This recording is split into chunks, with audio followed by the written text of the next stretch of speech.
Some time ago, back before I got a new phone and I lost that app, I came across an article giving reasons why the account of creation in Genesis is accurate.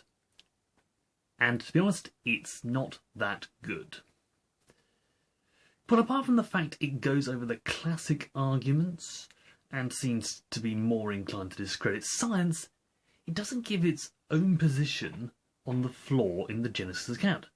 How do we know this and the time frame?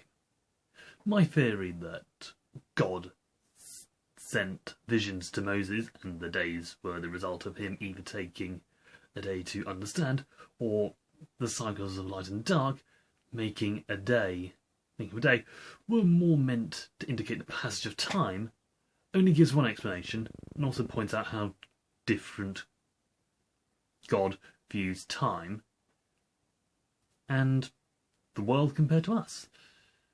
That was a bit of a mouthful, not really that clear. But that's really by the by. I've already done a video on that. I shall link that in the description when I get the chance.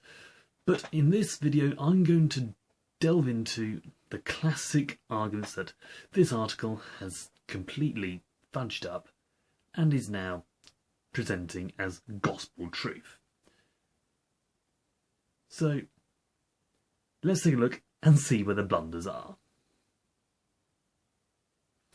First off, it starts by giving 6 statements that prove the 6,000-year-old Earth projected by the Messianic texts. First, based on carbon dating, claim that it can only be dated within a few thousand years, not millions.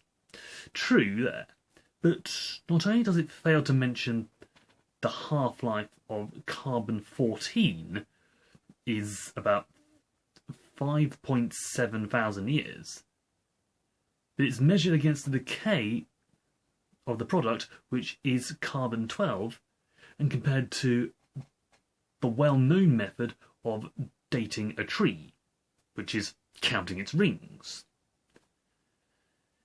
This allows the measurements to go back to up to 50,000 years. That may not be millions of years, but it's still 8 times further than 6,000 years projected by the Messianic dating. Second, it mentions the outward drift of the moon, showing it wasn't that long since it was formed. True, the movement is very slow, but I'm not sure they realised quite how slow. The moon is currently 384.4 thousand kilometres away, and it's drifting away at a rate of less than 4 centimetres a year. That allows for 9 billion years of drift, way over the time of the Earth. Scientists have calculated that it would only have been 22.5 thousand kilometres away when it was formed, which was roughly 4.5 billion years ago. True, their calculations for 6,000-year-old Earth would work, but closing 384,000 kilometres in 1.5 billion years, that's over 25 centimetres a year. 6 times faster than even my most generous rounding. Not to mention the moon had to form beyond the Roche limit, which is basically how close it can get before it would be torn apart to form a ring system around the Earth. Third is claiming the Earth's magnetosphere is decaying. It's not. It's merely preparing to switch polarities, which is a well-understood phenomenon and has geological evidence to prove it happens every 200,000 years or so. Fourth mentions a T-Rex bone containing soft tissue that couldn't have been fossilised, let alone found millions of years afterwards. I found a number of articles that mention it, and 2 things stuck out to me. Firstly, the soft tissues were inside the bone, which would indeed preserve them in almost exactly the same way we would preserve our foods in containers like cans or jars. Seal them away so they can actually survive longer. Second, the scientists used acid to remove the outside mineralised bones to access the soft tissue on the inside. Several articles mention that the mineralisation of the hard materials like bone, and one even mentions the finds have been hijacked by young earthers. Well, what do you know? Far from proving anything, it just shows how inconsistent fossil preservation conditions can be and why we can't take anything for granted. So don't you dare jump on that bandwagon. Fifth claims that the population doesn't account for it. True, the global population does grow, but the numbers they use do not make any sense on any level. Apparently the conservative population is doubling it every 150 years. Assuming 6,000 years and human population starting with Adam and Eve, that's 2 times 2 to the 40th power. That would put a current population at 2.19 trillion. That's 17 times more than the highest estimate of humans that have ever lived. They also make the assumption that humans have been around since the creation of Earth, something which not even the Bible implies. With the current population of over 8 billion and the highest annual population increase ever recorded being 2.1%, and that was in the 1960s, and the first hominid appearing in Africa around 6 million years ago. How these guys got the numbers to overblow the population that much is frankly unbelievable, if you'll pardon the pun. Sixth is pointing out the Grand Canyon doesn't support billions of years of sedimentation, and in fact suggests a global flood. Not only does this paragraph misunderstand every geological process that had a hand in shaping the Grand Canyon, from sedimentation through tectonic uplift to water erosion, they clearly don't understand the material properties of the rocks in general.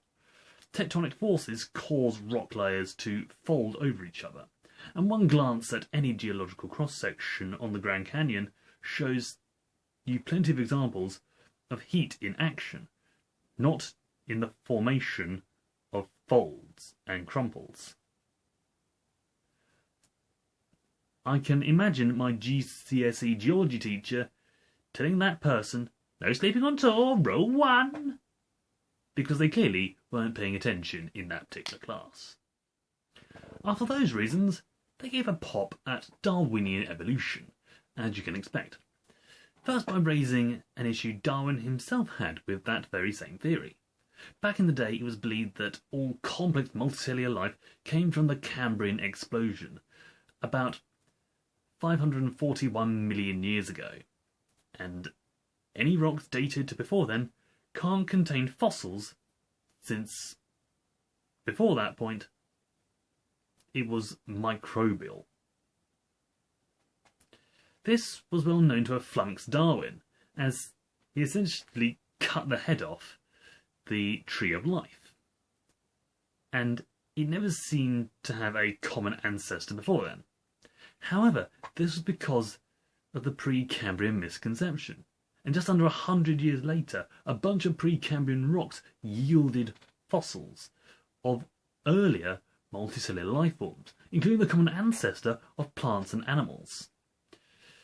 Just because the most famous evolutionist couldn't see the solution to his problem doesn't mean that the literal dead end of evolution as a study was there. No. You could find it, you just need to look, pretty much in the same area that Darwin was living at the time. Next, they claim fossils don't show organisms changing into other kinds of organisms. Unfortunately, they say they show animals adapting to their environment. And whilst they claim that's not the same as evolution, unfortunately, it's exactly the same and is in fact the first step of evolution, just on a small scale. You can almost call it the ship of Theseus on a biological level. It changes subtly, to the point you don't see the changes until someone points out how different it is. Like a child growing slowly, only when you look back at the photos 15 years later do you realise how they've changed.